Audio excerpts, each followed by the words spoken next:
My son wants to live with me, Your Honor. Melissa's voice carried perfectly through the hushed courtroom, her practiced sincerity making me grip the wooden bench until my knuckles turned white.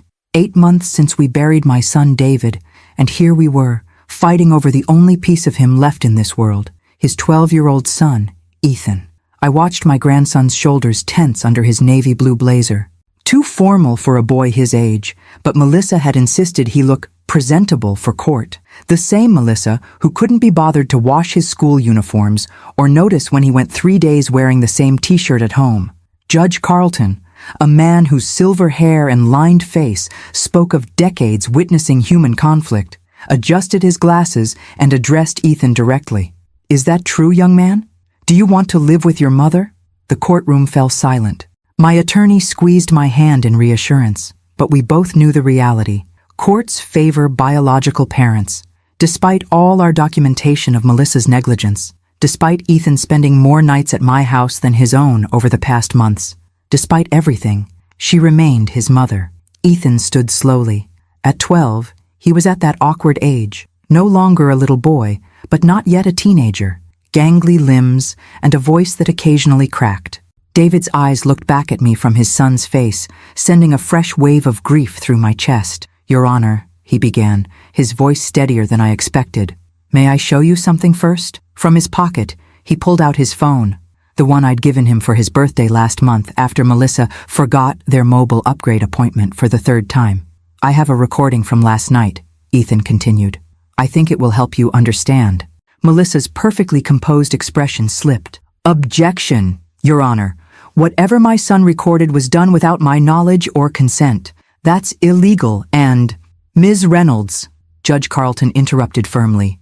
In family court, I have considerable latitude to hear evidence, especially from the minor whose custody is being determined.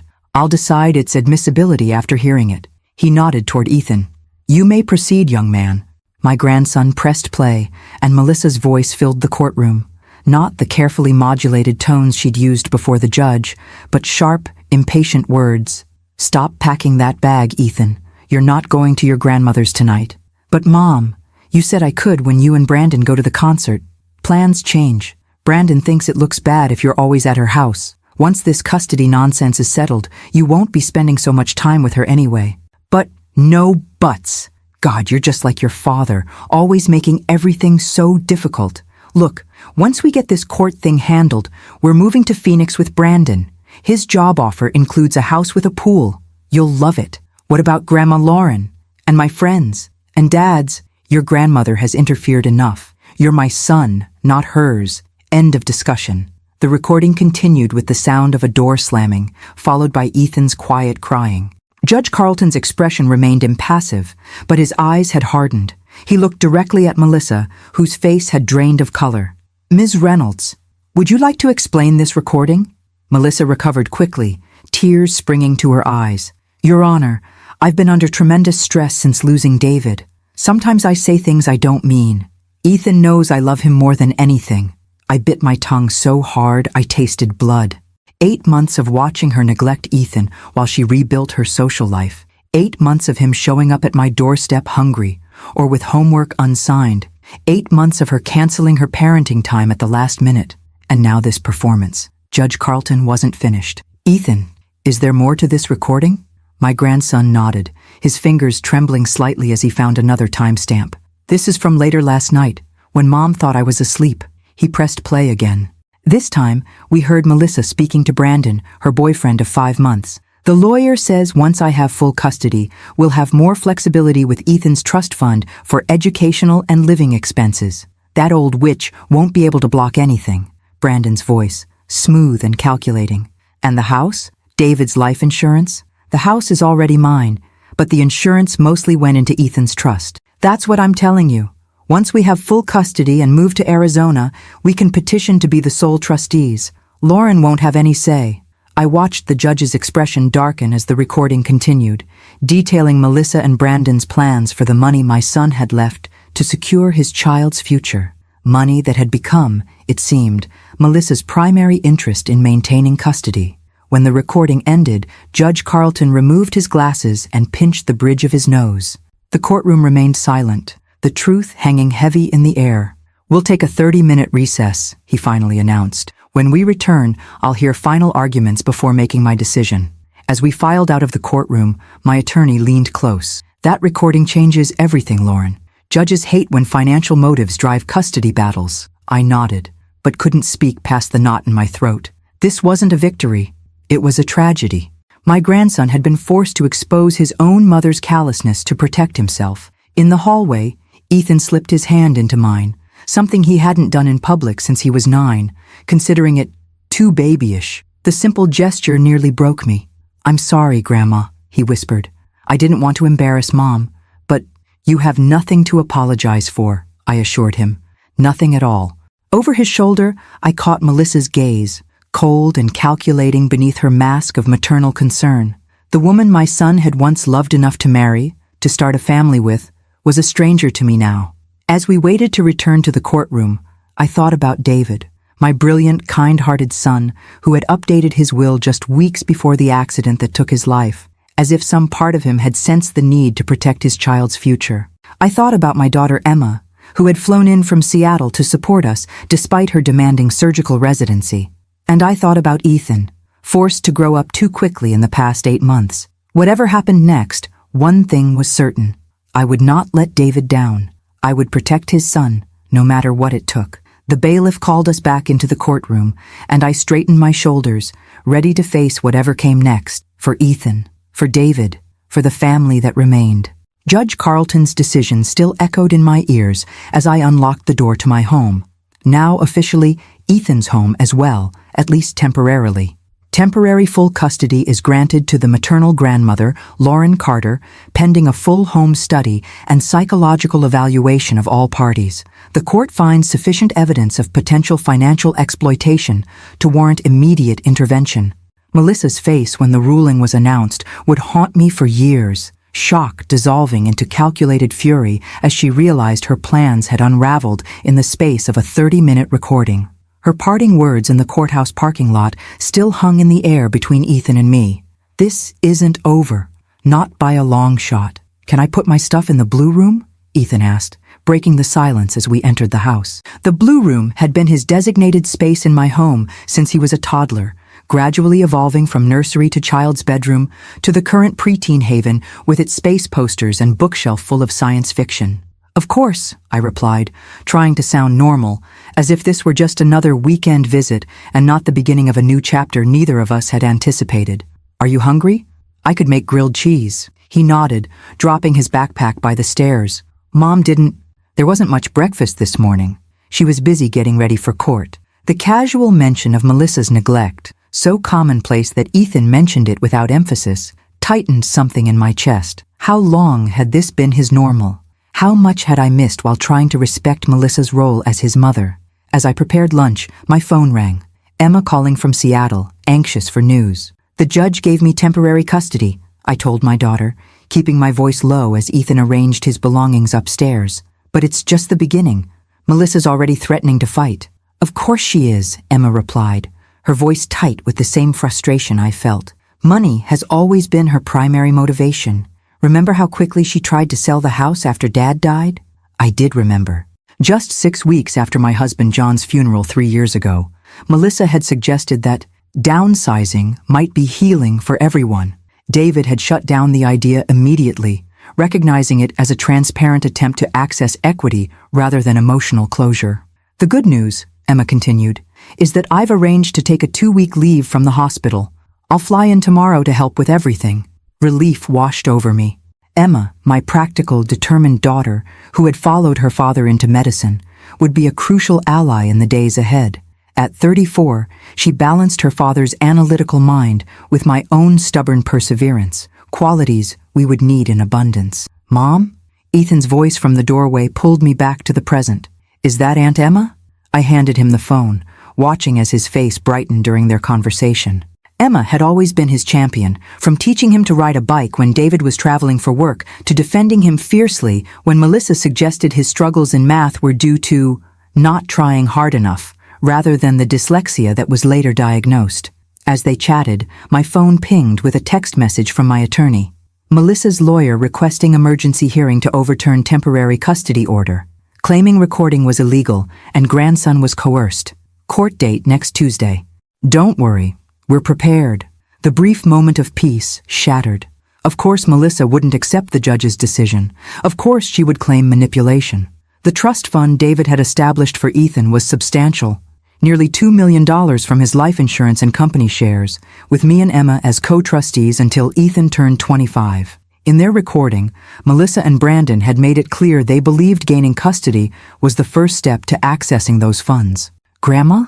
Ethan's voice pulled me from my thoughts. He stood holding my phone, his expression suddenly years older than his 12 years. Mom's calling. Should I answer? The court order included reasonable phone contact between Ethan and Melissa. I nodded, though every instinct wanted to shield him from whatever manipulative tactics she might employ. "Hi, Mom," he answered, his voice carefully neutral. Even from across the kitchen, I could hear Melissa's agitated tone, though not her specific words. Ethan's face remained impressively stoic as he listened. No, I wasn't coached, because it was the truth. No, Grandma didn't tell me to record anything. I did it because he fell silent, listening again. Then, with a firmness that startled me, "I don't want to move to Phoenix with Brandon. I want to stay here, in Dad's house, in my school, with Grandma and my friends." Another pause. "I know you're my mom. That doesn't mean—" He stopped again, his expression clouding. "That's not fair. Dad wouldn't want—" Whatever Melissa said next made him flinch. He handed me the phone without another word and walked out of the kitchen, his shoulders rigid with suppressed emotion. "Melissa," I began, keeping my voice level despite the anger boiling beneath the surface. "You've turned my son against me," she hissed, dispensing with any pretense of civility. "Congratulations, Lauren. I hope you're satisfied." Ethan made his own recording and his own decision to show the judge, I replied evenly. "If you're unhappy with how you appear in that recording, perhaps you should reflect on your own behavior, not blame a 12-year-old boy or his grandmother." "This is temporary," she spat. "I'm his mother. No judge is going to permanently give custody to a 67-year-old woman over a biological parent." The jab at my age was deliberate and cutting. I was active and healthy, but the 15-year age gap between my children meant I was indeed older than most grandparents of 12-year-olds. It was a card Melissa would undoubtedly play in court. "I'm not trying to replace you," I said, maintaining my composure with effort. "I'm trying to provide stability for Ethan while you sort through your priorities. My priority is my son. Is it? Because based on that recording, your priority seems to be his trust fund." The silence that followed was brittle with rage. When Melissa spoke again, her voice had dropped to a dangerous whisper. "You have no idea who you're dealing with, Lauren. None at all." The line went dead. I stood in my kitchen, phone still pressed to my ear, a chill settling between my shoulder blades. In the 8 months since David's death, I had watched Melissa transform from grieving widow to negligent mother to calculated opponent. What would she become next, now that her financial plans had been temporarily thwarted? From upstairs came the faint sound of Ethan's guitar, halting chords of the song David had been teaching him before the accident. The familiar melody steadied me, a reminder of what was at stake. My phone pinged with another text, this time from Emma. "Flight lands 10:15 a.m. tomorrow. Don't worry, Mom. We've got this." I took a deep breath and began assembling grilled cheese sandwiches, choosing normalcy as my shield against the storm I knew was gathering. Ethan needed stability now, more than ever, and I was determined to provide it, no matter what Melissa might do next. As I carried lunch upstairs to Ethan's room, I silently thanked David for his foresight in creating that trust with Emma and me as trustees. Without it, Melissa might have already depleted the funds meant to secure his son's future. With it, we at least had financial leverage in the battle ahead. What we didn't have was any idea how far Melissa would go to regain control, not just of Ethan, but of the money she believed should be hers. Emma's arrival the following morning brought a surge of energy into the house. My daughter had always been a force of nature, efficient, direct, and fiercely protective of those she loved. As a pediatric surgeon, she channeled these qualities into saving children's lives. Now she would use them to help save her nephew. "I've already spoken with 3 child psychologists who specialize in custody evaluations," she announced, before her suitcase had even hit the guest room floor. And I've compiled Ethan's medical records showing the pattern of missed appointments and delayed vaccinations over the past 8 months. I smiled despite my exhaustion. Hello to you too, sweetheart. Coffee? Emma paused, then laughed ruefully. Sorry, Mom. Doctor mode. She embraced me tightly. How are you holding up? Really? I'm managing, I replied, leading her to the kitchen. It's Ethan I'm worried about. He's trying so hard to be brave, but this is taking a toll. Ethan was at school, his first day back since the custody hearing. I'd given him the option to stay home, but he'd insisted on maintaining his routine. Dad always said education comes first, he'd reminded me, in a perfect imitation of David's serious tone that nearly broke my heart. Where is Melissa staying? Emma asked, accepting the coffee mug I offered. At the house, as far as I know. The judge didn't order her to leave the family home, just granted me temporary custody of Ethan. I sighed, sinking into a kitchen chair. That's another complication. Legally, the house belongs to Melissa as David's widow, though the mortgage is being paid from Ethan's trust, as David specified in his will. Emma's expression hardened. So she's living in a house essentially paid for by Ethan's inheritance while plotting how to get control of the rest of his money? Before I could respond, my phone rang. My attorney, Patricia Winters. Lauren, we have a situation, she began without preamble. Melissa's filed an emergency motion claiming elder exploitation. What? The accusation was so absurd I nearly laughed. She's alleging you're using Ethan to access his trust fund for your own benefit. She's demanding a full financial audit of all expenditures since David's death. The irony would have been amusing if it weren't so infuriating. That's ridiculous. Emma and I haven't used a penny of that money except for the mortgage payments and Ethan's school tuition, exactly as David's will stipulated. I know that, and the financial records will prove it, but it's a clever tactical move. It shifts focus from her recorded plans to exploit the trust to unfounded allegations against you. Emma, reading my expression, reached for my free hand. There's more, Patricia continued. She's also requesting supervised visitation for you, claiming you're emotionally manipulating Ethan and turning him against his mother. That's absurd, I protested. I've never spoken against Melissa to Ethan, even when— I believe you, Patricia interrupted gently. But the court will need to investigate all allegations. Expect a guardian ad litem to be appointed for Ethan and home visits from family services. After ending the call, I relayed everything to Emma, whose medical training couldn't fully mask her fury. This is classic Darvo, she declared. Deny, attack, reverse victim and offender. Melissa's taking exactly what she's guilty of and projecting it onto you. The financial audit doesn't worry me, I said. We've been meticulous about the trust, but the allegation that I'm manipulating Ethan— I shook my head, the unfairness cutting deep. I've bent over backward trying not to criticize Melissa in front of him, even when she's canceled plans or left him waiting for hours.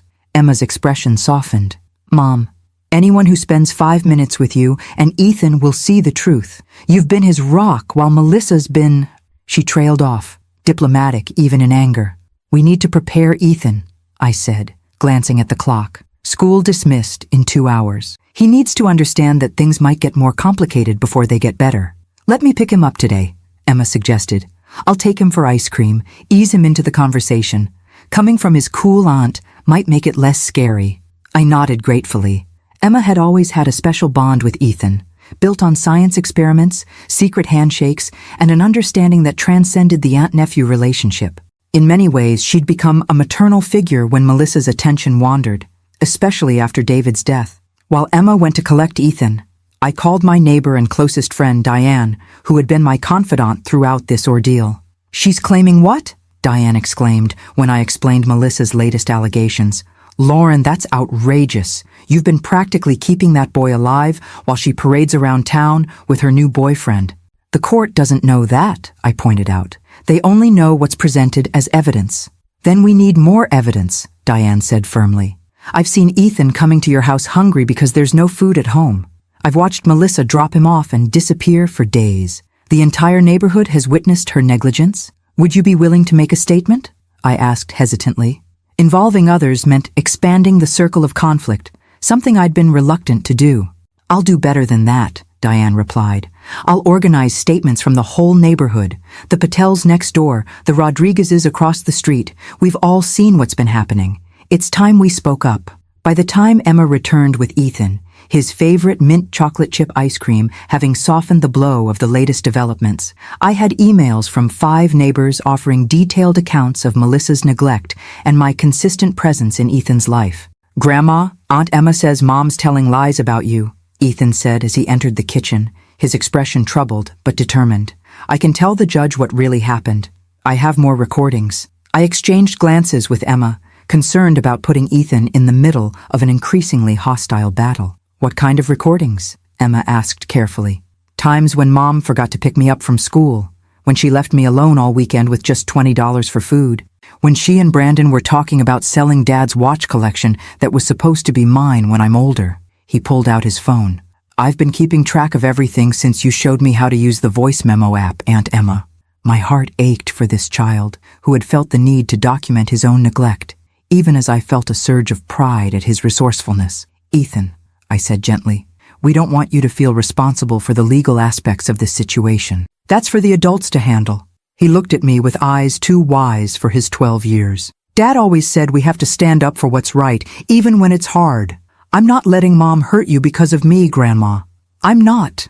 In that moment, I saw David so clearly in his son that tears sprang to my eyes. Emma, noticing, smoothly suggested Ethan show her his latest science project upstairs, giving me a moment to compose myself. Alone in the kitchen, I looked at the growing collection of evidence on my laptop, financial records, neighbor statements, Ethan's recordings, and wondered how we had arrived at this point, how the woman my son had loved enough to marry had become an adversary willing to destroy anyone in her path to financial gain. And I wondered, with a chill I couldn't shake, just how far Melissa would go when she realized the neighborhood was rallying against her, that Ethan had been documenting her neglect, and that her carefully constructed narrative was beginning to unravel. The answer, I feared, would prove far worse than anything we had prepared for. The first sign of Melissa's retaliation came at 3 a.m., a shattering crash that jolted me from sleep. I fumbled for my phone, heart pounding as I dialed 911. "Someone's broken my front window," I told the dispatcher, keeping my voice low. "My grandson is in the house. Please hurry." I crept to Ethan's room, relieved to find him still asleep, then cautiously approached the stairs. Glass glittered across my living room floor, surrounding a brick with a note attached, "Drop the case or worse, next time." When the police arrived minutes later, they documented everything methodically, the brick, the note, the shattered window, but their expressions remained professionally neutral when I suggested Melissa might be responsible. "Mrs. Carter will investigate all possibilities," the officer said carefully, "but without witnesses or camera footage, it's difficult to establish who did this." By morning, Emma had installed a security system with cameras covering every approach to the house, while Ethan watched wide-eyed, the reality of the situation finally penetrating his stoic facade. "Mom wouldn't really do that, would she?" he asked as we swept up the last glass shards. "Throw a brick through your window?" I chose my words carefully. "I don't know, sweetheart. People sometimes make poor choices when they're desperate." "It was Brandon," Emma stated flatly once Ethan was out of earshot. "Melissa's too calculating to do something this crude herself, but he's exactly the type to think intimidation will work." Patricia, when informed, immediately filed for a restraining order and submitted the incident as evidence of escalation. "This actually helps our case," she explained. "It demonstrates the lengths they'll go to maintain control." 2 days later, the second attack came. Not physical, but perhaps more damaging. Melissa launched a social media campaign portraying herself as a grieving widow being separated from her son by a controlling mother-in-law. The posts included carefully edited photos of happier times with David and Ethan, interspersed with tearful videos about grandparent alienation and elder financial abuse. The comments section filled with outrage from strangers who knew nothing of the truth. Worse, several distant relatives and casual acquaintances began sharing the posts, adding their own shocked reactions. "She's creating an alternate reality," Emma fumed, scrolling through the growing digital narrative. "One where she's the devoted mother and you're the villain." I felt sick watching the fabrication spread. "Should we respond? Try to correct the record?" Patricia advised against it. "The court won't be influenced by social media drama. Engaging only validates her platform and makes you look defensive. Document everything, but don't respond publicly." The restraint was difficult, especially when Ethan discovered the posts while researching a school project. "She's lying about you," he said, voice shaking with anger. "And about me. She's saying I was manipulated, that I didn't really want to live with you." I held him close, feeling his thin shoulders trembling. "The truth doesn't need to shout to be heard, Ethan. The judge will see through this." But even as I reassured him, I worried. Public perception could influence even the most impartial legal proceedings, and Melissa was crafting a compelling, fictional narrative. The following day brought the third escalation, a visit from Child Protective Services, prompted by an anonymous report claiming I was medically neglecting Ethan. The social worker, Ms. Chai Torres, was professional but thorough, inspecting the house, checking the refrigerator for appropriate food, and interviewing Ethan privately. I sat in the kitchen with Emma, both of us tense despite having nothing to hide. "This is absurd," Emma whispered furiously. "You've taken him to every doctor's appointment since David died. He's healthier and more stable now than he's been in months." When Ms. Torres finally concluded her inspection, her expression had softened noticeably. "Mrs. Carter, I want to be transparent with you. We receive many reports during custody disputes, and we're required to investigate all of them. What I've seen today doesn't raise any concerns about Ethan's welfare in your care." Relief washed over me. "Thank you. I understand you're doing your job. However," she continued carefully, "I should inform you that the reporter made multiple allegations. This was just the initial visit. There may be follow-up investigations." After she left, Emma called Patricia immediately. "Melissa's weaponizing the system against us. First social media, now CPS. What's next?" "Unfortunately, this is textbook high-conflict custody behavior," Patricia replied. "The good news is that judges recognize these patterns. Each false report actually strengthens our position for the final custody determination. But the constant attacks were taking a toll. I found myself jumping at unexpected noises, checking the security cameras obsessively, scrutinizing every aspect of Ethan's care for potential vulnerabilities Melissa might exploit. Ethan, meanwhile, was showing signs of increasing anxiety, trouble sleeping, decreased appetite, startling easily. When Emma suggested he speak with a therapist, he initially resisted. "I'm not crazy," he insisted. "I'm just worried about what Mom might do next." "Therapy isn't for crazy people," Emma explained gently. "It's for anyone navigating difficult situations, like surgeons who need physical therapy after long surgeries strain their backs." The medical comparison resonated with him, and he reluctantly agreed. Dr. Kavita Shah, a child psychologist specializing in family trauma, quickly established rapport with Ethan. After their third session, she requested to speak with me privately. "Ethan is remarkably resilient," she began, "but he's carrying an unhealthy burden of responsibility. He believes he needs to protect you from his mother." My heart sank. "That's exactly what I've tried to prevent." "Children are perceptive," Dr. Shah said kindly. "He sees the strain you're under, regardless of how well you think you're hiding it. But there's something else concerning me." She hesitated. "Ethan mentioned his mother has been sending him private messages, suggesting that if he tells the truth and comes home, she'll drop all legal actions against you." The manipulation was breathtaking in its cruelty, using Ethan's love for me as leverage against him. "He's refused her offers," Dr. Shah continued, "but each refusal increases his anxiety. He's essentially being asked to choose between his own well-being and yours." I closed my eyes briefly, gathering strength. "What can we do?"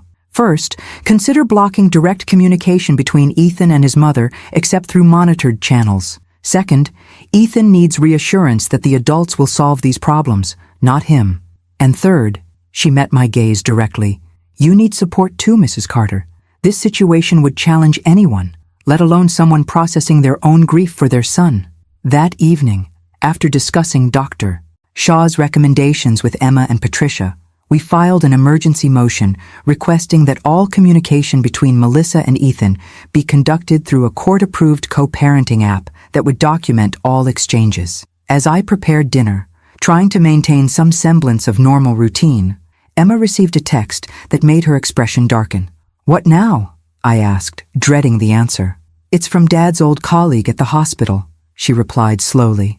"Melissa was just hired as an administrative assistant in the billing department, the same department that handles all employee medical records." The implications hit me immediately. Emma's position as co-trustee of Ethan's trust made her as much a target as me. If Melissa gained access to her medical information, "I'll call HR in the morning," Emma said, already composing an email to her supervisor, and the hospital legal department. That night, as Ethan finally slept peacefully with the help of Dr. Shaw's recommended bedtime routine, Emma and I sat on the porch, the security lights casting long shadows across the yard. "She's not going to stop," Emma said quietly. "Every time we block one avenue, she finds another." I watched the shadows, remembering how David had played in this very yard as a child, how he'd later taught Ethan to ride a bike on this same stretch of concrete. "No, she's not going to stop," I agreed. "Which means we need to find a way to end this conclusively." "How?" Emma asked. "We're already doing everything legally possible." I considered the question, thinking about all I'd learned about Melissa in the 8 months since David's death, her patterns, her motivations, her weaknesses. "She wants Ethan's money," I said slowly. "Everything else is secondary. What if we used that against her?" Emma turned to me, curiosity replacing exhaustion in her expression. "What are you thinking, Mom?" "Something David would probably call crazy," I admitted. "But maybe crazy is exactly what we need right now." "You want to do what?" Patricia stared at me across her office desk, coffee cup frozen halfway to her lips. "Offer Melissa money to walk away," I repeated calmly. "Not from Ethan's trust. That remains untouchable. Personal funds." Emma, seated beside me, nodded. "Mom's been thinking this through all night. Melissa's actions are financially motivated. If we address that motivation directly, we might be able to resolve this without dragging Ethan through months of escalating conflict." Patricia set down her cup carefully.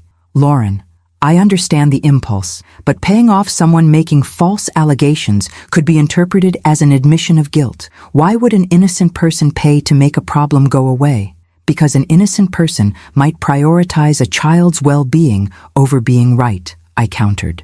"Every day this continues damages Ethan further. The brick through the window, the CPS visit, the social media campaign, it's death by 1,000 cuts, and Ethan feels every one of them. Not to mention," Emma added, "Melissa's new position at the hospital gives her potential access to sensitive information. We've alerted HR, but systems have vulnerabilities. The longer this drags on, the more creative she'll become."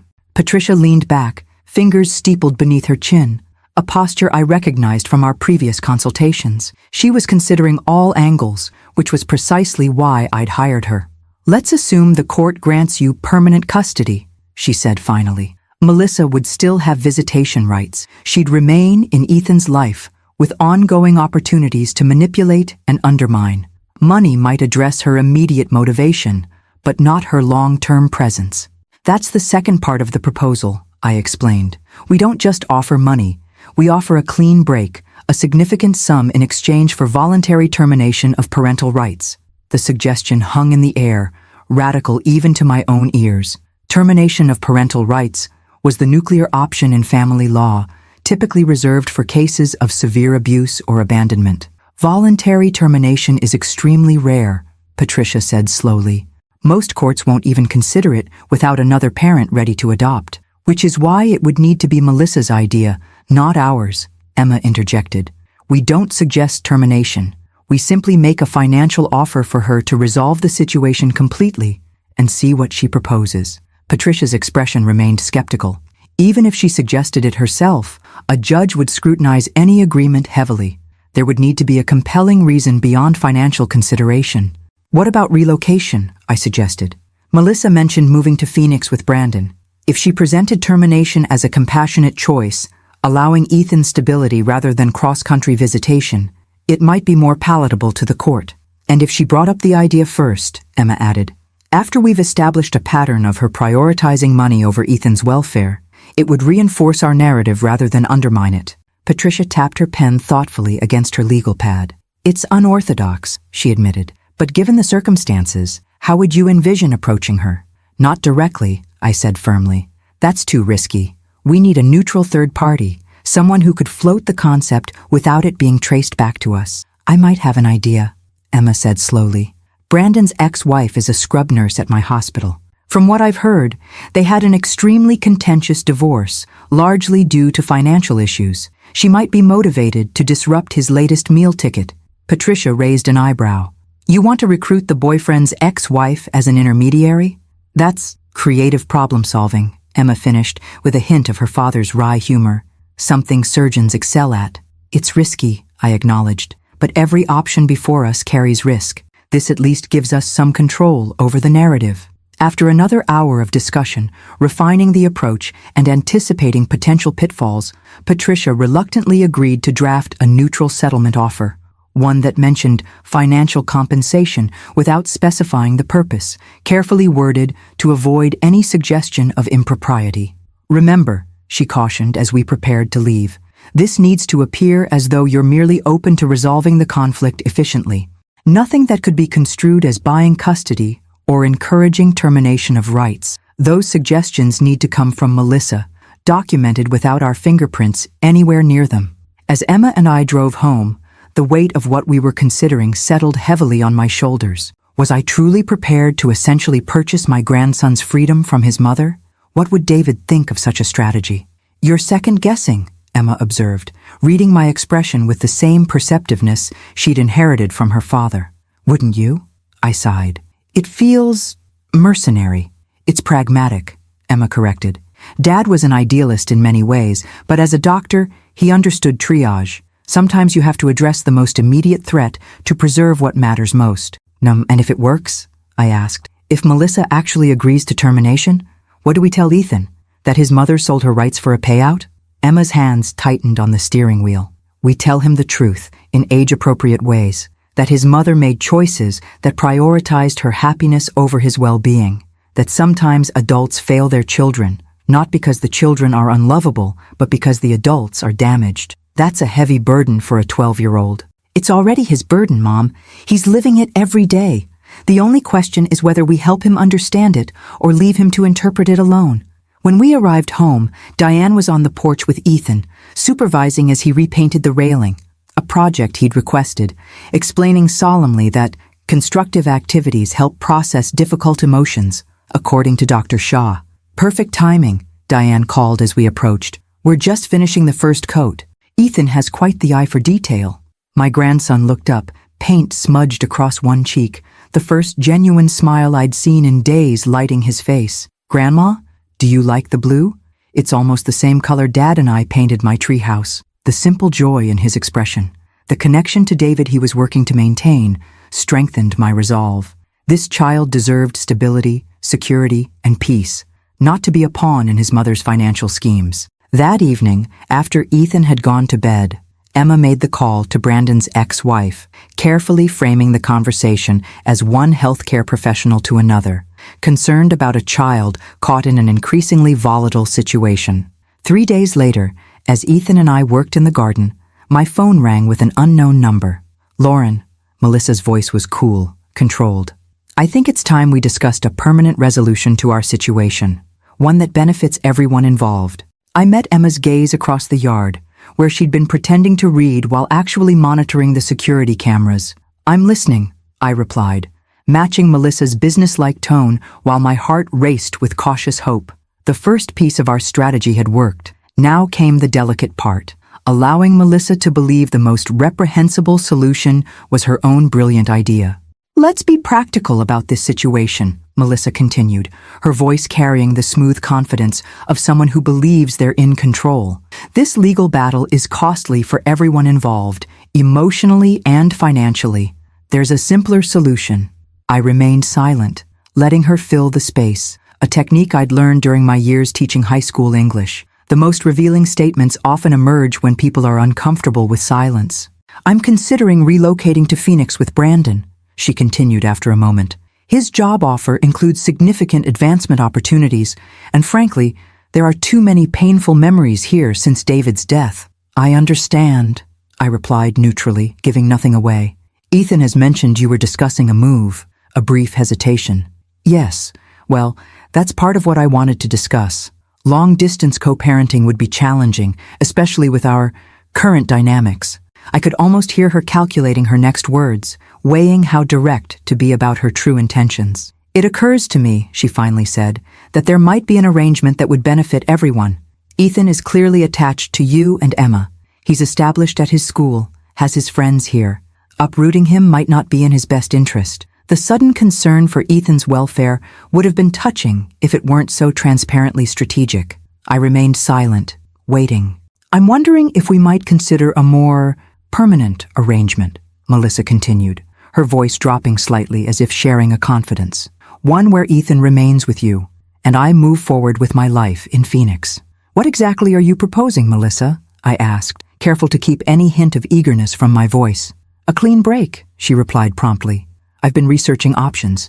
Did you know that voluntary termination of parental rights is possible under certain circumstances, particularly when another family member is prepared to assume full responsibility? And there it was, the suggestion we'd hoped she would make, now presented as her own compassionate idea. Patricia had warned us to let Melissa articulate the proposition clearly, to create an unambiguous record of her initiative. That's a significant step, I observed, deliberately neutral. Termination of rights is permanent. Exactly, she agreed, a new eagerness entering her voice. No more court battles, no more conflict. Ethan stays where he's comfortable, and I can move forward without constant legal entanglements. I see, I said carefully. And what would this arrangement entail, practically speaking? The brief pause told me we'd reached the crux of the conversation, the part Melissa had been leading toward all along. Well, there would be financial considerations, she said delicately. After all, I'd be relinquishing my claim to make decisions about Ethan's future, including his inheritance management. You're suggesting compensation, I clarified, ensuring the terms were explicit. I prefer to think of it as recognition of the sacrifice involved, Melissa countered smoothly. I am his mother, after all.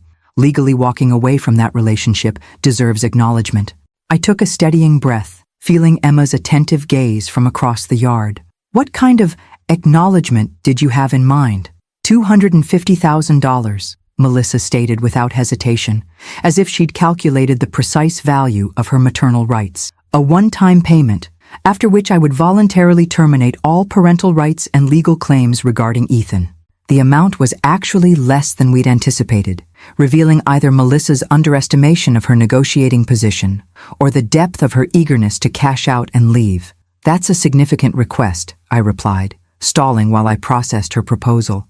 I would need to consult with my attorney about the legality of such an arrangement. Of course, Melissa agreed readily. I've already spoken with mine. It's unconventional, but not unprecedented. The key is presenting it to the court as a mutual recognition that Ethan's stability is best served by remaining with you, while I pursue opportunities that would otherwise require disrupting his life. Her rehearsed explanation sounded reasonable, even altruistic, a mother sacrificing her rights for her child's well-being, with financial compensation merely an incidental factor. The narrative was cleverly constructed to disguise the reality. She was selling her son for $250,000. I'll need to think about this, I said, unwilling to appear too eager despite the surge of hope her proposal had triggered, and discuss it with Emma, as she's co-trustee of Ethan's inheritance. I understand, Melissa replied, an edge of impatience now audible beneath her composed exterior. But I should mention that Brandon's position has a definite timeline. We would need to relocate within the next month to secure the opportunity, so a prompt decision would be appreciated. The artificial deadline was transparent, a classic high-pressure sales tactic, but I didn't challenge it. Let her believe her strategy was working. I'll get back to you within a few days, I promised. This isn't a decision to be made lightly. After ending the call, I walked over to Emma, who had abandoned any pretense of reading. $250,000, I reported quietly, mindful of Ethan working nearby. For complete termination of rights. Emma's eyebrows rose. That's all? I was expecting at least double that. She must be desperate to leave, I observed, or Brandon's opportunity is time-sensitive for reasons she hasn't shared. So we counter-offer? Emma asked. I shook my head slowly. No, we accept her terms, but with conditions. The money is placed in escrow, released only after termination is finalized, and she's physically relocated to Phoenix. And we include a non-disclosure agreement. She never discusses this arrangement publicly or with Ethan. She'll want some of the money up front, Emma predicted. A small percentage, perhaps, but the majority remains contingent on completed termination. Otherwise, what prevents her from taking an initial payment and then dragging out the process? We spent the evening carefully planning our response, consulting with Patricia via secure video call to ensure every aspect of our counterproposal was legally sound and ethically defensible.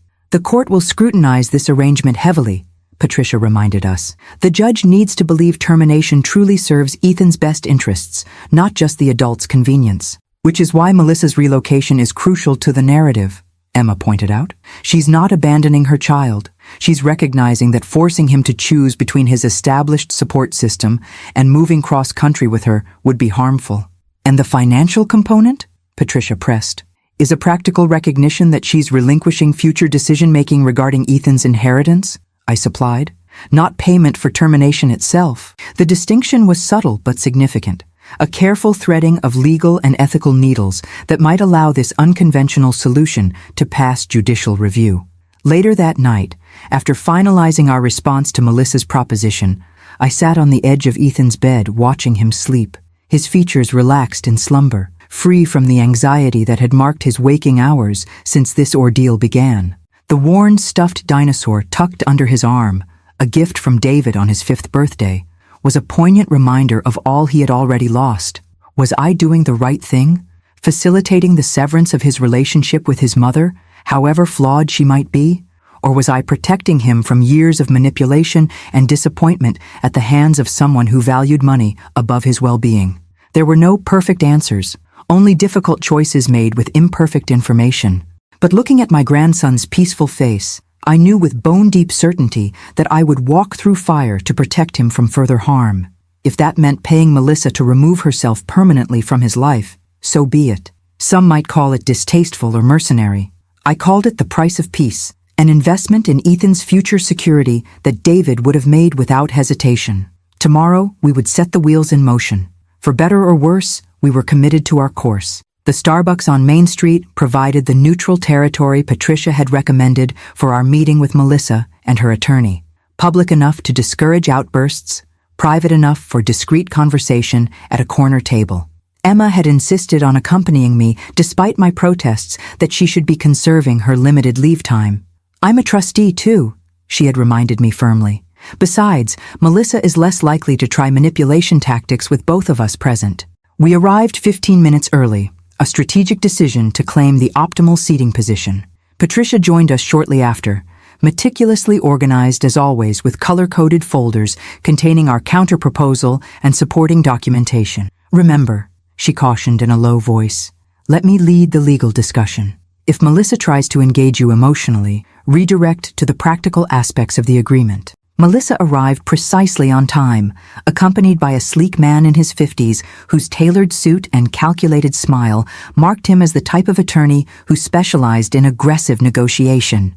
Brandon waited outside in the parking lot, a detail that struck me as oddly telling. He wanted the benefits of Melissa's potential windfall, but preferred to keep his hands clean of the actual transaction. Lauren, Emma, Melissa nodded curtly as she took her seat. All pretense of familial warmth abandoned now that we'd moved to the business phase of our relationship. This is Gregory Walsh, my attorney. After brief introductions, Patricia opened her primary folder. We've reviewed your client's proposal for voluntary termination of parental rights in conjunction with her relocation plans. My clients are prepared to accept the financial terms, with certain conditions. Walsh raised an eyebrow, clearly surprised by our lack of resistance to the amount. What conditions? Patricia slid a document across the table. The full agreement is outlined here, but essentially, the $250,000 would be placed in escrow, with 15% released upon signing the preliminary agreement, and the remainder disbursed after court approval of termination and verification of Ms. Reynolds' relocation to Arizona. Melissa's eyes narrowed slightly. That could take months. Approximately 60 days, Patricia corrected. We've researched the typical timeline for uncontested termination cases in this jurisdiction. The court prioritizes resolution when all parties are in agreement. Walsh reviewed the document with practiced efficiency. There's also a non-disclosure provision here. Standard in family settlements, Patricia replied evenly. It prohibits all parties from discussing the financial terms of the agreement publicly or with the minor child. That seems reasonable, Walsh acknowledged, still scanning the document. However, the relocation verification is problematic. My client's timeline is contingent on her partner's employment opportunity, which may be flexible. I recognize the negotiating tactic immediately, creating an artificial obstacle to concede later in exchange for a more significant concession from us. Patricia evidently recognized it too, as she didn't immediately respond. The relocation component is non-negotiable, Emma stated firmly, speaking for the first time. The court will require a compelling reason for termination beyond financial consideration. Ms. Reynolds' decision to pursue opportunities incompatible with Ethan's established life here provides that justification. Melissa's confident facade cracked slightly. Are you suggesting I need to actually move to Phoenix for this to work? That is precisely what we're saying, I confirmed, meeting her gaze directly. The narrative presented to the court must be truthful and verifiable. You are choosing to relocate for professional and personal opportunities, recognizing that uprooting Ethan would be detrimental to his well-being. A flash of calculation crossed her face as she exchanged glances with Walsh. And if our plans change after the termination is finalized? The agreement includes a 2-year non-residence clause for the metropolitan area, Patricia pointed out, indicating the relevant section. After that, you're free to live wherever you choose, but the initial relocation must be genuine and documented. Walsh leaned close to Melissa, whispering something that caused her to frown momentarily before her expression smoothed back into practiced neutrality. The escrow arrangement is acceptable, Walsh said after their brief consultation. However, we propose 25% released upon signing rather than 15%, and will need specific parameters defining what constitutes verification of relocation. The negotiation continued for nearly 2 hours, addressing every detail from the timeline for court filings to the specific language that would be presented to the judge. Throughout the discussion, I noticed Melissa's attention repeatedly drifting to the parking lot where Brandon waited, as if seeking invisible guidance or reassurance. Finally, Walsh closed his portfolio. I believe we've addressed all substantive points. I'll revise the agreement according to our discussion and circulate it for review by tomorrow afternoon. As we prepared to leave, Melissa suddenly asked, "What about Ethan's things? His clothes, his electronics?" The question, the first that centered on Ethan himself rather than financial or legal considerations, caught me off guard. For a moment, I glimpsed something almost like genuine concern in her expression. "We can arrange for you to pack his belongings while he's at school," I offered, "or we can pack them for you, whatever you prefer." She hesitated, then nodded. "I'll do it. There are a few things I want to make sure he keeps. Things from David." The unexpected mention of my son sent a pang through my chest. I sometimes forgot that despite everything, Melissa had once loved David, had built a life with him, had given birth to their child. What had transformed that young woman into the person sitting across from me now, clinically negotiating away her relationship with their son? "I'll let you know when Ethan will be out of the house for several hours," I said quietly. "You can have that time privately." Something flashed across her face, gratitude, regret, before her composed mask returned. "Thank you."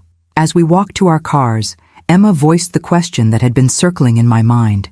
"Do you think she'll actually go through with it, once the reality sets in?" Patricia considered this thoughtfully. The financial motivation is strong, and she's clearly invested in her new relationship, but terminating parental rights is profoundly final. Some clients experience last-minute hesitation when faced with signing the actual documents. "She won't hesitate," I said with quiet certainty. "Not if the money is sufficient, and her path forward with Brandon remains clear." "How can you be so sure?" Emma asked. I thought about the woman I'd observed over the 8 months since David's death, her calculated decisions, her shifting priorities, her fundamental self-interest. Because Melissa has already emotionally terminated her relationship with Ethan. The legal formality is just catching up to the reality she's already created. As I unlocked my car, I caught sight of Brandon watching us from across the parking lot, his expression a mixture of impatience and avarice. In that moment, I understood with perfect clarity that our negotiation wasn't really with Melissa at all. She was merely the conduit for his ambitions, a realization that both strengthened my resolve and deepened my sadness for the family David had once believed in. "Let's go home," I said to Emma. "Ethan will be wondering how the meeting went." What I wouldn't tell him, not yet, was how his mother had put a price tag on their relationship and how readily we had agreed to pay it. But why does Mom need to pack my stuff? Ethan asked, confusion clouding his face as I explained the arrangements for the following day. I'm staying here, right? We sat at the kitchen table, afternoon sunlight streaming through windows that had been replaced after the brick incident. 3 weeks had passed since our negotiation meeting. The revised agreement had been signed, the initial payment transferred to escrow, and preliminary court paperwork filed. Tomorrow, Melissa would come to collect Ethan's belongings from the family home while he spent the day with Emma at the Science Museum. Yes, you're staying here, I assured him. But since your mom is moving to Phoenix, she needs to sort through your things at her house and decide what should come here permanently. It wasn't the complete truth, but it was age-appropriate, the approach Dr. Shaw had recommended as we prepared Ethan for the changes ahead. We hadn't yet explained the concept of termination of parental rights, instead focusing on the more immediate reality of Melissa's relocation. Ethan frowned, processing this information with the careful deliberation that reminded me so much of David. Does she have to move? Couldn't she stay here and we could figure out, normal custody stuff? The question revealed what I had suspected. Beneath Ethan's apparent acceptance of the situation, part of him still hoped for reconciliation with his mother. Despite her neglect, despite the recorded evidence of her priorities, she remained his mother.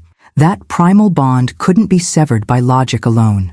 Your mom has made her decision, I said gently. She believes this move represents an important opportunity for her future with Brandon. More important than me, Ethan said flatly, the hurt barely concealed beneath his matter-of-fact tone. I resisted the urge to agree or to disparage Melissa. Dr. Shaw had emphasized the importance of allowing Ethan to form his own conclusions without adult influence. I can't speak to your mom's priorities, Ethan. I can only tell you that Emma and I are committed to providing you with stability and support, no matter what. He nodded, but his expression remained troubled. Can I at least call her tomorrow, to say goodbye before she packs everything up? The request caught me off guard. Since the custody hearing, Ethan had shown little interest in communicating with Melissa, especially after discovering her social media campaign against me. The supervised calls mandated by the temporary custody order had been brief and awkward. Of course, I agreed, reaching for my phone. Would you like to call her now? He shook his head. No, tomorrow is better. Before she starts packing, I just want to tell her something. The cryptic response triggered a flutter of concern, but I respected his privacy. Ethan had demonstrated remarkable maturity throughout this ordeal. He deserved some agency in managing his relationship with his mother, even as it approached its legal conclusion. Later that evening, as Emma and I prepared dinner, I shared Ethan's request. Do you think we should be worried about what he wants to tell her? Emma considered this as she chopped vegetables with surgical precision. He's not confrontational by nature. My guess is he wants closure, perhaps to ask questions he's been hesitant to voice in our presence, or to make one last attempt to change her mind, I suggested, the possibility sending a chill through me despite the kitchen's warmth. Even if that's his intention, would it be wrong to allow it? Emma challenged gently. If Melissa chose Ethan over Phoenix and Brandon, wouldn't that ultimately be better for him? A mother who actually prioritizes her child? The question gave me pause. Had I become so focused on winning this battle that I'd lost sight of what might truly be best for Ethan? If Melissa had a last-minute change of heart, rejected the money, and committed to genuine co-parenting, wouldn't that represent healing rather than defeat? You're right, I acknowledged. If she chose Ethan, I would adjust. The words felt inadequate to describe the complex recalibration such a development would require, but they were honest. She won't, Emma said quietly, her certainty matching my own earlier assessment. But Ethan needs to know he was given every opportunity to maintain that relationship. Otherwise, he might spend years wondering if he could have prevented the rupture. Dr. Shaw confirmed this perspective during our phone consultation that evening after Ethan had gone to bed. Allowing Ethan some agency in this transition is crucial for his long-term adjustment, she explained. Even if the conversation is painful, it's better than the alternative of feeling powerless in a situation that fundamentally alters his life. The following morning brought unseasonable rain, matching the somber mood as Ethan prepared for his day with Emma. He seemed withdrawn, responding to questions with monosyllables and picking at his breakfast without enthusiasm. You can call your mom from the car before we reach the museum, Emma offered as they prepared to leave. I'll give you privacy. Ethan nodded, clutching his phone with unusual intensity. As they headed toward the door, he suddenly turned back and hugged me fiercely, a spontaneous gesture that caught me by surprise. "Love you, Grandma," he whispered, before pulling away, eyes suspiciously bright. "Love you too," I replied, throat tight with emotion. "Have fun at the museum." After they departed, I busied myself with practical tasks, laundry, meal preparation for the week ahead, organizing the guest room that would soon become Ethan's permanent space. Anything to distract from the knowledge that across town, Melissa was systematically removing herself from her son's life. Patricia called mid-morning with an update. Melissa's attorney has confirmed she'll be at the house from noon until 3. The court date for the termination hearing has been set for 3 weeks from today. Assuming all goes as planned, this should be finalized before the new school year begins. "Has she mentioned any hesitation?" I asked, still processing my conversation with Emma the previous evening. "None," Patricia replied firmly. "In fact, she's requested information about expediting the process if possible. She's eager to complete the relocation." The confirmation simultaneously relieved and saddened me. Relieved because it suggested our path to stability for Ethan remained clear. Saddened because no mother should be eager to sever ties with her child, regardless of circumstances. Shortly after noon, Emma texted, "Call with M complete. Brief but intense. E upset but processing. Continuing with museum plans. Home around 4. I resisted the urge to ask for details, knowing Emma would share what was appropriate when they returned. Instead, I focused on preparing Ethan's favorite lasagna for dinner, a small comfort after what was clearly a difficult emotional experience. At precisely 3 o'clock, my phone rang with Melissa's number. I answered cautiously, uncertain what to expect after Ethan's conversation with her. "I've finished at the house," she said without preamble, her voice strangely subdued. "Everything's sorted and labeled. Ethan's clothes are packed in suitcases in his room. The things he specifically asked for are in boxes marked with his name." "Thank you," I replied, matching her businesslike tone. "Is there anything else you need before the court date?" A pause, lengthy enough that I checked to ensure the call hadn't disconnected. Then, in a voice barely above a whisper, he asked me why the money was more important than he was. The simple, devastating question hung between us, unanswerable in its brutal clarity. "What did you tell him?" I finally asked, when it became clear Melissa wouldn't continue without prompting. "The truth," she said, her voice steadying. "That I'm not cut out to be a mother. That I never wanted that role but tried because David did. That he deserves better than what I can give him." The raw honesty surprised me, contrasting sharply with the calculated manipulation she'd demonstrated throughout our legal battle. "That must have been a difficult conversation," I offered neutrally. "He said he forgives me," Melissa continued, disregarding my comment. "Can you imagine? After everything, he said he forgives me and hopes I'll be happy in Phoenix." For the first time since David's death, I heard genuine emotion in her voice, not the performative display she'd cultivated for court appearances, but authentic pain and perhaps a flicker of the person she might have been under different circumstances. "Ethan has his father's capacity for compassion," I said quietly. "Yes," she agreed, the single word laden with recognition of all she was relinquishing. "Take care of him, Lauren." The call ended before I could respond, leaving me standing in my kitchen, surrounded by the ingredients for Ethan's favorite meal, contemplating the unexpected glimpse of humanity from a woman I had come to view as little more than an adversary. When Emma and Ethan returned that afternoon, I knew immediately from their expressions that something significant had shifted. Ethan's eyes were reddened but clear, his posture straighter than it had been in months, as if a weight had been lifted from his young shoulders. "I told Mom it was okay for her to go," he announced without preamble, "that she doesn't have to pretend anymore, that we'll both be better off this way." The simple declaration, delivered with quiet dignity, marked the beginning of our healing, not as victors in a custody battle, but as a family rebuilding from shared loss. The family court looked different in late summer light, less intimidating than it had appeared during our initial custody hearing 3 months earlier. Perhaps it was the change in circumstances, or perhaps it was Ethan's calm demeanor as we walked up the granite steps together, but the building seemed to have transformed from an arena of conflict to a place of resolution.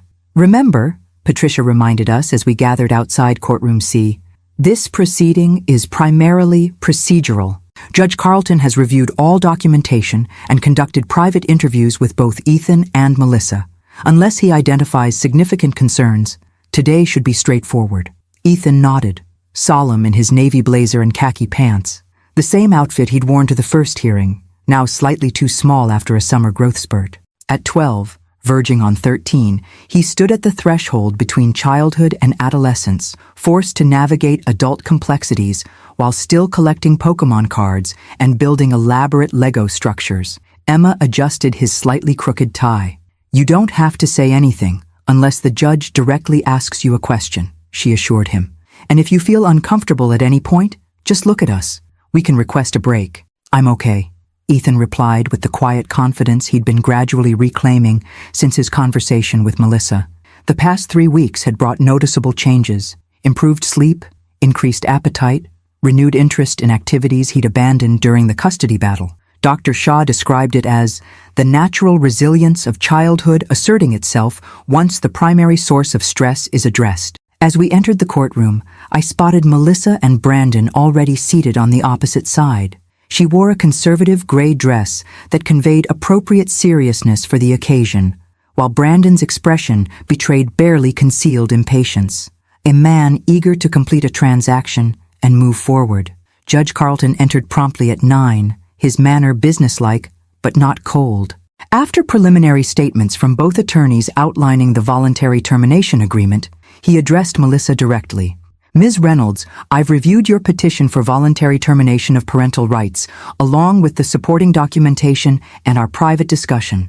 Before proceeding, I must confirm for the record, do you fully understand that termination of parental rights is permanent and irreversible?" Melissa stood, hands clasped before her. "Yes, Your Honor. And you understand that upon termination, you will have no legal right to visitation, communication, or input regarding any aspect of your son's life?" "I understand," she confirmed, her voice steady. Judge Carlton studied her carefully. "In most cases of voluntary termination, the court requires extraordinary circumstances or a step-parent adoption. Neither applies here. Why should I approve this petition?" Patricia had prepared us for this question, the central issue any family court judge would need to address. "Your Honor," Melissa began, following the narrative we had carefully constructed during negotiations, "my relocation to Phoenix represents a significant opportunity for professional advancement and personal growth. Attempting to maintain a cross-country co-parenting relationship would create instability for Ethan, particularly given our challenging history. He has a stable, loving home with his grandmother and aunt, continuity in his school and community, and ongoing therapeutic support processing his father's death." She paused, then added something that hadn't been rehearsed. "Most importantly, Ethan deserves parents who can fully commit to his well-being. Lauren and Emma Carter have demonstrated that commitment consistently. I have not." The simple admission, honest in a way I hadn't expected, seemed to register with Judge Carlton, whose expression softened slightly. "Mr. Walsh," the judge addressed Melissa's attorney, "the court notes a financial settlement associated with this termination. Would you characterize this as payment for parental rights?" Walsh responded smoothly. "Not at all, Your Honor. The settlement addresses practical matters related to Ms. Reynolds' relocation and recognizes the significant financial responsibility the Carters are assuming. It's structured to facilitate a clean transition for all parties." Judge Carlton's slight frown suggested he wasn't entirely convinced by this characterization, but he moved on. "Ethan Reynolds," he said, his tone gentling as he addressed my grandson directly. "We spoke privately last week, but I want to confirm your position has not changed. Do you understand what's happening today?" Ethan stood, his voice remarkably steady. "Yes, sir. My mom is legally ending her role as my parent so she can move to Arizona. My grandmother will have full custody of me." "And you're comfortable with this arrangement?" Ethan nodded, then added with unexpected eloquence, "My dad used to say that family is about showing up, not just sharing DNA. My grandma and Aunt Emma have shown up for me every day. I'll be okay with them." A murmur rippled through the courtroom at the simple wisdom from a 12-year-old's perspective. I blinked back tears, recognizing David's oft-repeated philosophy in his son's words. Judge Carlton nodded thoughtfully. "Thank you, Ethan. You may be seated." After consulting several documents before him, the judge removed his glasses and addressed the courtroom. Having reviewed all relevant factors, including the guardian ad litem's recommendation, psychological evaluations, and my interviews with the parties, I find that the proposed termination serves the child's best interests under these specific circumstances. He turned to Melissa. Ms. Reynolds, are you making this decision freely and voluntarily, without coercion? Yes, Your Honor, she confirmed. And to the Carters, are you prepared to assume full legal responsibility for Ethan's care and well-being? We are, Emma and I responded in unison. Judge Carlton nodded once, decisively. Then, by the authority vested in me by the state, I hereby terminate the parental rights of Melissa Reynolds with respect to minor child Ethan David Reynolds, transferring full legal guardianship to Lauren Carter, with Emma Carter designated as successor guardian. The gavel struck with surprising gentleness, belying the monumental nature of what had just occurred. In that moment, the legal structure of our family was fundamentally altered, not creating something entirely new, but formalizing the reality that had been developing since David's death. As we gathered our belongings, Melissa approached hesitantly, maintaining a respectful distance from Ethan. The apartment lease in Phoenix starts next week, she said, addressing me rather than him. We'll be leaving on Tuesday. I wish you well, I replied with genuine sincerity, the bitterness of our conflict having gradually dissolved into something more complex. Not forgiveness exactly, but recognition of the human complexity beneath our adversarial positions. Melissa nodded, then turned to Ethan, uncertainty evident in her posture. After a moment's hesitation, he stepped forward and offered his hand with remarkable maturity. Goodbye, Mom, he said simply. I hope you find what you're looking for. Something flickered across Melissa's face, regret, relief, a complicated mixture of both, before she briefly clasped his hand. Take care of yourself, Ethan. You're going to be an amazing person. She turned quickly after that, rejoining Brandon, who had remained strategically distant during the exchange. They departed without looking back, their silhouettes framed briefly in the courtroom doorway before disappearing. Melissa walking out of Ethan's life with the same decisive finality with which the judge's gavel had fallen. Outside on the courthouse steps, Ethan stood between Emma and me, blinking in the bright August sunshine. Is it really over? He asked, his voice suddenly younger, more vulnerable than it had been inside. The legal part is, Emma confirmed, her arm around his shoulders. The rest, processing everything, building our new normal, that's ongoing, but we'll do it together. As we walked to the car, Ethan fell into step beside me. Dad would be okay with this, wouldn't he? He asked quietly. He wouldn't think I gave up on Mom too easily? The question pierced my heart, the child still seeking reassurance that he hadn't failed some invisible test of family loyalty. Your father, I said carefully, wanted one thing above all else, for you to be safe, loved, and happy. He would be incredibly proud of how you've handled this impossible situation with grace and compassion beyond your years. Ethan nodded, seemingly satisfied with this assessment. Can we stop for ice cream on the way home? To celebrate? The simple request, so normal, so blessedly ordinary, felt like the first genuine step into our future. Absolutely, I agreed. Today calls for a double scoop. As we drove away from the courthouse, I caught a glimpse of Ethan in the rearview mirror, his face turned toward the window, expression pensive but not despairing. We had navigated the most treacherous waters of our journey, not without damage, but without drowning. What remained was the careful, patient work of reconstruction. And for the first time since David's death, I allowed myself to believe we would not merely survive this ordeal, but eventually thrive beyond it.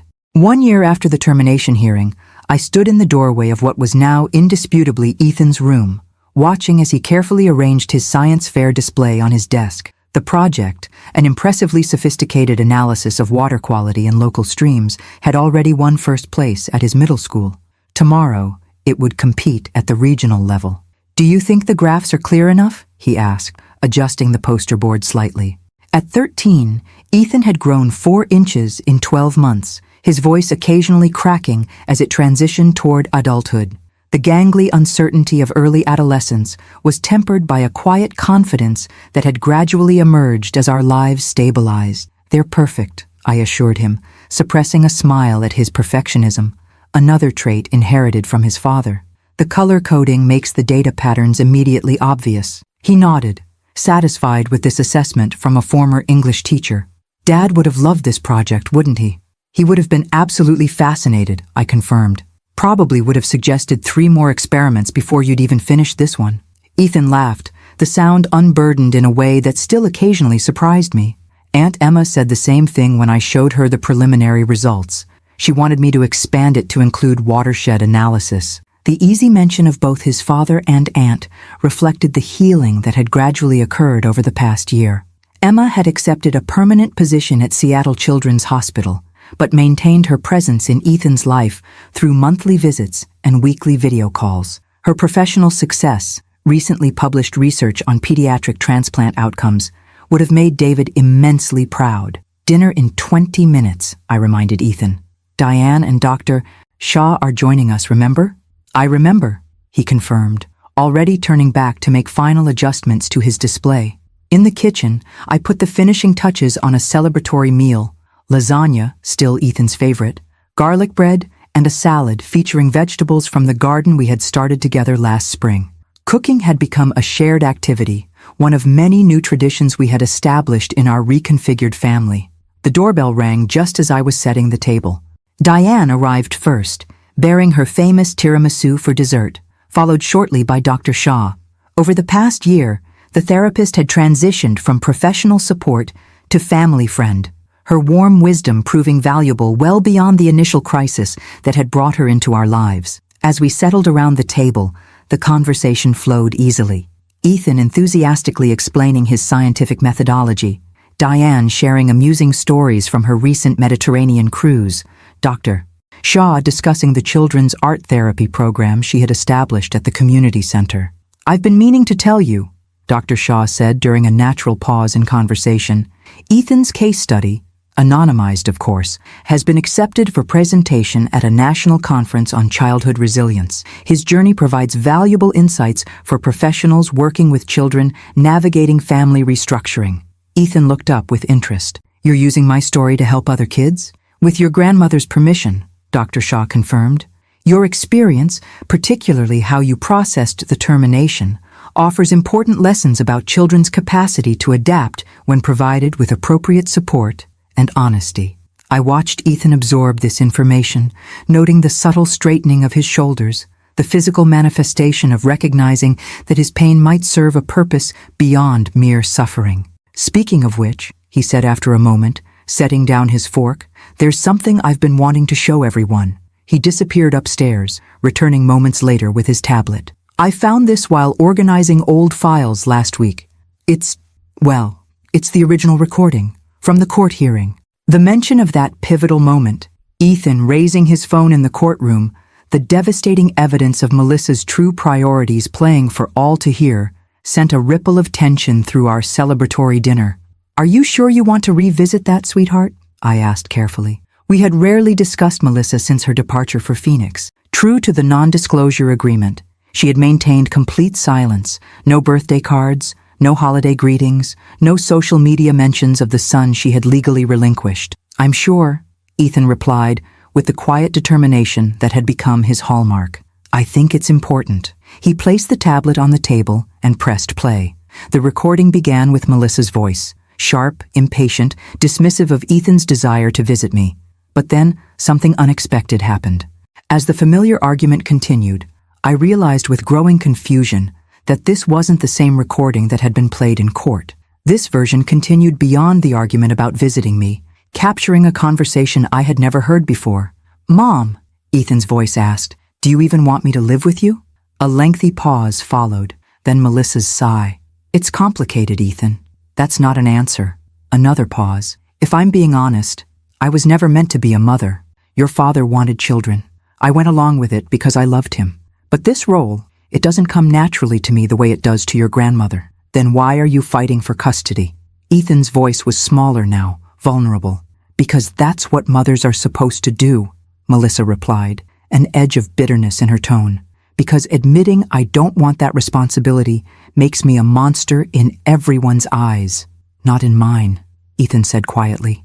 "I'd rather know the truth than live with someone who resents me." The recording ended there, leaving a stunned silence around our dinner table. I stared at Ethan, struggling to process what I'd just heard.